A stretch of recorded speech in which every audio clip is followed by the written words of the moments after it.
Hi everyone, my name is Jo and I love to read. Today I'm actually putting this video out on a very special morning because when this actually comes out for you guys, I'm pre-filming it, but when it goes live it'll actually be the morning after my wedding. Yay! Finally it is here, it has happened, and I decided to do a fairly romantic-esque topic for you guys. I have a couple of tags and some other videos coming up, but I really wanted to do something on my wedding weekend that was fairly romantic, and so the video that I'm going to be doing today is talking about 5 memorable romances that I have read. They're not specifically going to be my favourite romances because a few of books that I would call my favourite romances probably have a lot of problematic elements, and I haven't reread them since I was a teenager, so I am eager to go back and to read them and to see how I feel now. I actually tried to do a reread of one of my absolute all-time favourite romances, which was Walking Disaster by Jamie Maguire, and there is this scene at the end that I was just absolutely horrified that I used to find the most romantic thing ever,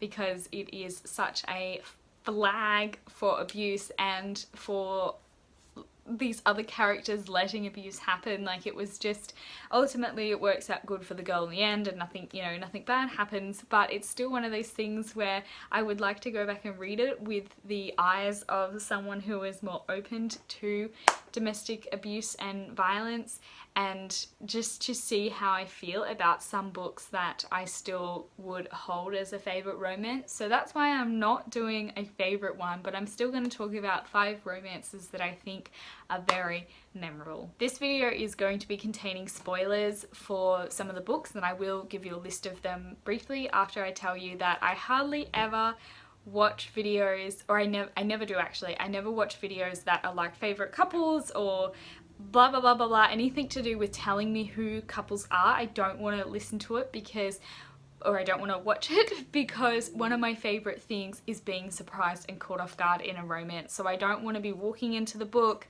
unless it's on the back of the book, knowing who she or he or they are going to end up with, because I want it to be a surprise. So you guys know the books that I'll be talking about, and I might try and do timestamps. I don't know, I'm a bit time pressed because of the wedding and I've never done timestamps before, but I'll try and do that so that I can tell you which bit to listen to if you don't want to do spoilers. But the books I'm going to be talking about is Balthazar by Claudia Gray, which is a spin-off to the Evernight series. Dead as a Doornail by Charlene Harris, which is within the Southern Vampire Mysteries or the True Blood Mysteries. This is a later book, so it's a bit of a spoiler. Does she end up with the guy that she was dating in the first book? Who knows? Blah blah blah. Proceed with Caution. Beautiful Malice by Rebecca James. White Mare by Jules Watson, which is within the Dalridia trilogy. And finally, for Daughters of the Storm by Kim Wilkins. I'm not quite sure what that series is called, so I will leave the text here. So you have been warned. I'm going to start out with the book Balthazar by Claudia Gray. This is a spin-off book that features the character that was in the main series, but it was never actually about him, and when the main girls series ends, he gets a book by himself where we learn who he falls in love with and how he gets his happy ending. What makes this memorable for me is that trying to remember back to my teenage thoughts of what was problematic and things like this. This is probably maybe one of the only passable teacher-student relationships where it's not considered super problematic and awful and abuse of power. I don't 100% know, so don't completely quote me on that because I have to go and read it again with an adult personality. But from what I remember, Balthazar has known the main character Skye for a while, and he actually has to go and help her at her academy to protect someone or something like that. That's where I'm a bit hazy on it. But he is not a teacher to begin with, and he already knows her, but he has to go and step into a role as a teacher. And he's a vampire, so there's the whole, like, he's already like vastly older than her as it is. Like, you kind of got to skip past that bit with vampire fiction, or talk about it if you want, but that is a problematic element of vampire fiction. Again, that comes up in this. He's already vastly older than her, so it's not so much the old age gap thing. I feel like this is kind of possible because he's not actually her teacher. Like, he's not a teacher meeting her for the first time as a teacher, and he's only being a teacher because he's trying to protect someone else. Sure, he could still probably abuse his power if he wanted to, because he still does, in all intents and purposes, have the same rights as any kind of teacher or leader sort of figure. But I feel like it's just a bit more passable, and because I feel like it's a bit more possible, it was really fun to enjoy like the secret romance kind of elements. Like, I love that plot line and the whole like hot teacher, because even though it's not something obviously that you want to encourage teenagers to do or people to do as like a life choice, and you still can't really escape the fact that it's whole like secret taboo kind of thing, like, and everybody has a crush on a teacher at one stage or the other. Then the teacher should be mature enough, if he finds out or she finds out or they finds out, to be mature enough to be like, whoa, no, not going to do that. But this was just fun to kind of indulge in that fantasy romance in a way that I feel is less harmful than what is done normally. I'm starting to get, I don't know why that come into my head. It's like an old Australian sunscreen ad. I'm just starting to get, like, obviously you're going to be watching this like after the wedding's happened, but I'm starting to get like, because I'm doing this this is actually Wednesday night for me, and it was my last day of work today, and I'm actually kind of getting pretty excited, and to the point where I don't really have to stress about organisational things as much anymore. The next romance I'm going to be talking about is in the Sookie Stackhouse book, The Southern Vampire Mysteries, or True Blood Mysteries, and that is not Sookie and Bill because of things that happen, and I do not like Bill anymore. It is actually Sookie and Quinn, who is a shapeshifter. I feel like he maybe comes into the book in this one, or it might be an earlier one, but oh my god, I love him. I love them together so much. Where I'm only up to the next book, and they're still together. They're trying to make it work. Like, he runs these events for different supernatural creatures, so he's all over the place all the time. He's met Sookie through these events, and they've had some things together and some times together, and I'm wondering whether one of their conflicts that comes up is that they were trying to make the time for each other and they didn't know how it was going to work. Aside from that, like, they have amazing chemistry. He's such a nice guy. He's so hot. Like, oh, I love him. He's so lovely and nice and everything. But it was just that their lives weren't exactly compatible. So I'm really interested to see how this goes. I feel like it's probably going to break my heart and that she's not going to end up with him. But I really want her to, because he, like, even her earlier love interest, like Bill, I was kind of like, cool romance, but I don't really remember swooning over him like I do for Quinn. There's just something about him. I do also feel like stereotypically wise, when you have like the whole vampire and were animal or something, because they're were animals, not just werewolves, but when you have like the vampire and were animals scenario, I tend to go towards the animal ones more than the vampire ones. I seem to feel like these ones are more normal and cute and fluffy, and just, I don't know, I just tend to enjoy it more than like vampires, because they still seem to be cold and not superhuman, and I want a normal human life with like babies and growing old together and things like that. In most laws with were animals, it seems like they do that as well. They just have cool powers, whereas with like vampires, you are completely changing like your entire life and the way that things are going to go ahead, and even how you eat and all that kind of things. Whereas were animals, at least in most of the fiction that I've read, they seem to be more of protectors and just kind of there to look after things, and that their way of life isn't going to be too crazy. That being said, I haven't really divulged much with the were kind of animals into the whole clan, cult aspect, herd, whatever they're called, like when, you know, they actually act like a pack of animals and there's hierarchies and stuff. I haven't really read a lot of fiction with that kind of thing, so who knows. But I love Quinn and Sookie, and I am looking forward to continuing these series. I absolutely love Charlaine Harris as a writer. Her writing is just so interesting to me, and I am waiting with bated breath to find out who Sookie ends up with, and I hope it's Quinn, and if it's not, it's gonna break my heart. But I'm so keen to see what happens. The next one I'm going to be talking about is the first book in the Dalrider trilogy. Well, not the first book, but the characters in the Dalrider trilogy by Jules Watson, and that is Erimon and Ryan. I'm so excited to reread this series as an adult again. I read this mid to late teens, and their romance is so epic. So she is a princess in Scotland in 79 AD, just as the Roman Empire is starting to overtake and trying to attack Scotland, and it's where Scotland is fairly disbanded, like they have their clans, and Ryan, being the princess of one of these clans, she ends up marrying a foreign prince called Erimon to try and like strengthen, and I think he was supposed to have all these armies behind him but didn't actually. Like, he was an exiled prince, but he's lied about it to try and get, you know, his oomph back, and they think that they're marrying her off to a family that is going to help with their battles. And he does actually, because as like the stories goes on, he's come from, I can't remember where he came from, but he came from a place where it is united under one king, so it's like one navy, one army, whereas instead of fighting as separate little clans, they're all fighting as one, and he tries to make those alliances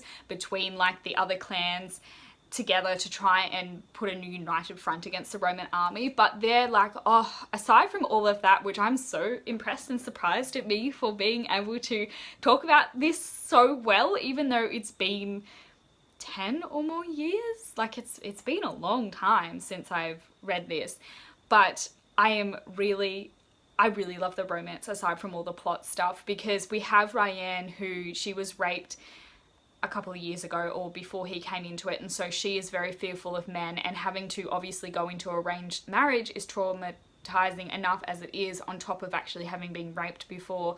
And so there's a lot of trust and building that Ryan and Erimon do together, because he's sort of, you know, back in those days it was kind of, there wasn't as much of a question about consent and conversation about consent. I mean, obviously, like, I'm not back in those days, so I don't know, maybe there was, but from what historians kind of always talk about, men were shit back then and women were, you know, you're just a body or whatever. But he's like, oh cool, I'm married, let's have sex on our wedding night. And she's just like, well man, like, I'm not. And he didn't understand that she was raped, and once he learns, he's a lot more understanding of that, and they end up developing this really amazing friendship and then romance from it. And it is just like, oh my god, it was so, because the trust that she has to go through to be able to open like her body up to a man again is just like, it's a journey. I don't have the words to describe that, because luckily I've never actually gone through that. But I feel like, I mean, I'm not like a rape victim or a rape survivor having read this to see if the representation is accurate, but it takes like the whole book for them to actually be able to sleep together. I'm pretty sure, like, they have to do it right at the end in front of everybody, and that's like a whole thing. And this actually kind of has a few elements of infidelity in it, though not as much, because they're married, but they're not in love, and Erimon ends up sleeping with Ryan's awful cousin, who then in later books when they are together like dangles it and was like, oh yeah, I got your man. But even though, like, you know, in the later book Erimon is actually 100% faithful to her because they have this loving relationship now, it was just an interesting kind of piece where he just wanted to get off because they weren't at that stage where they were physical with each other, and so he sleeps with this like horrible mean cousin, and then, you know, that's interesting. But I love the relationship between those two and how it builds, and I am so excited to read it again as an adult. It's probably, I don't know man, there's so many books that I want to reread, and there's so many new books. How am I gonna find the time? But I'm excited for this one again as an adult. The second last book I'm going to be talking about is some of the characters in Daughters of the Storm by Kim Wilkins. I'm pretty sure this is by an Australian author, so get on that. Epic fantasy series. I haven't continued beyond this book, but it's very interesting. It features 5 different sisters, but the romance that I'm going to be talking about is a bit different because it's not going to be me gushing about the romance. The romance that I wanted to talk about is between Rose and Heath. So Rose has actually been put into an arranged marriage with this other bloke, and they've had 2 kids, but I think they're his. I think they're the lovers. So Heath is her lover, and the narrative is why you don't, you know, feel bad about her doing that is that she was put into an arranged marriage and she wasn't actually in love with this guy.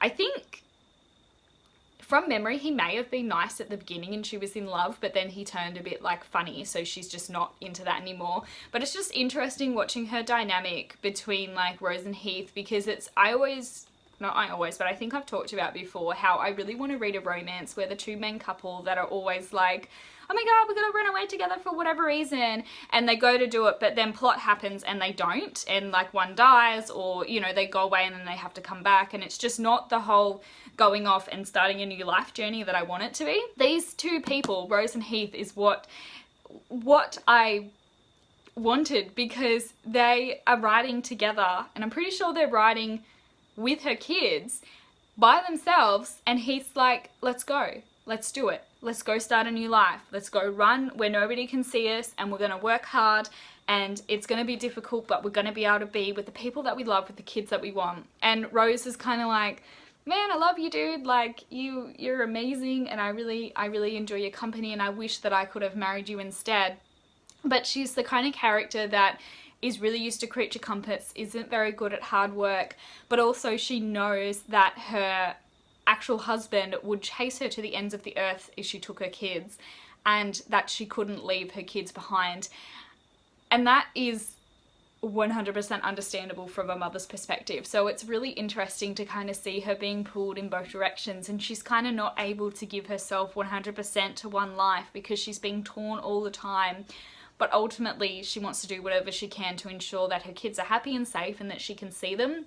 Eventually her husband does find out about her cheating on him and does threaten to, I think he takes the kids away and won't let her see them or something like that. Sorry, it's a bit hazy, but things get a little bit more hectic there, and she actually is forced to kind of think a little bit and be like, oh my god, she actually does think maybe I could let my kids go. Like, and it's this horrible push and pull, and I can't quite remember where it ended. I don't think she left her kids or anything like that. I don't know if she said goodbye to Toy Boy. I'm not really sure. Not Toy Boy, sorry, that was mean. I don't think she said goodbye to her lover.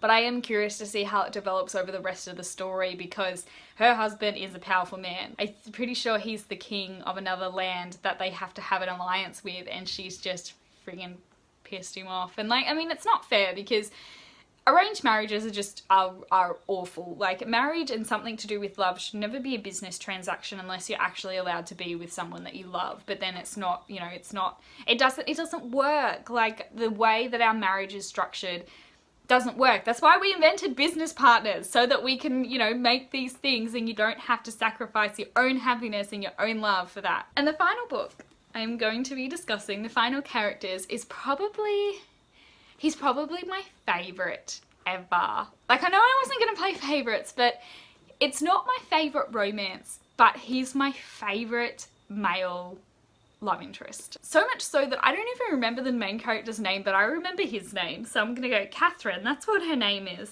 Catherine. His name is Mick.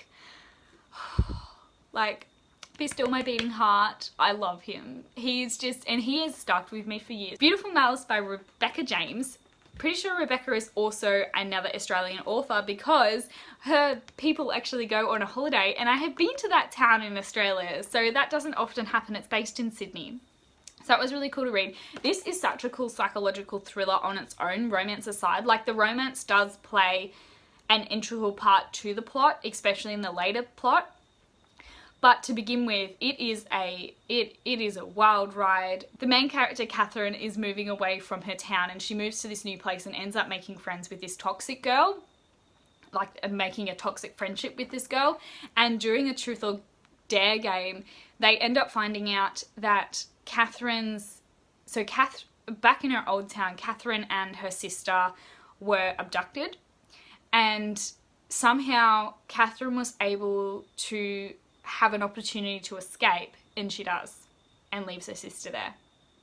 And obviously this is such a heart-wrenching and horrible scenario, because the fact that someone survived is amazing, but having to choose to leave your family member and all the guilt associated with surviving, it's horrible. And I really want to read this book again. And it is a heavy book, and a lot of it is dealing with those emotions while also having a toxic friend. So that's the main plot of the book, but as part of the reason how she ends up meeting Mick is that she ends up making friends with this other girl who is not toxic and is kind of like, hey, why don't you hang out with me instead? And she meets that chick's friend who's Mick, and he's got all the elements of a bad boy without being a bad boy. He rides a motorbike and he's in a band. So, you know, he's got those hot guy vibes, but he's the sweetest little thing. And why my love blossomed for these two as characters is there's actually a teen pregnancy. So she's in her late, I think she's 17 or something like that, but still way early than you would often choose to become pregnant. And it is a surprise, but the way that he deals with it as a young kid, I think he's in like he's 20 or something like that. I think there is a little bit of an age gap, but not enough to be creepy. And again, I can't remember teenage me, but I don't feel like it was that creepy as an age gap. So maybe he's a bit more mature to handle that, but still, like 20-year-old men often don't want kids, and there are plenty that have panicked when it has happened, but he is so sweet and so loving and so wonderful about the whole thing that they actually end up having the baby and they have this amazing family together, and then he dies. I warned you that there were spoilers, just so you know, I warned you. He dies trying to save the toxic friend who has swum into the ocean, and because Mick is such a good guy, he leaves his family and his little toddler on the path and runs, like leaves his girlfriend Catherine and his toddler on the path, runs in to try and save her, and because it is so awful, he dies, he drowns. And that hit me. I like to think that he is still alive, living his life, and that they have grown old together. But I think probably what hit me so much with it is that I can actually imagine like Daniel doing something like that. And I really like, don't do it, man. Don't sacrifice yourself to save someone else. But I can imagine him doing that. And I think that's why it hit home for me at that point, because I must have been reading this, when does it have a date? Yeah, 2015. So Daniel and I had been together for 4 years at that point. And I still had a toxic friend who was not quite as toxic as the girl in this, like she's really bad. But when it happened, in the book, I could clearly picture Daniel diving in to save, because he is that kind of nice guy. Like, I don't know teen pregnancy wise, like if that had happened to us, he probably wouldn't have reacted in such a good way. Maybe, I don't know, have faith, I guess. I don't know how he would have reacted.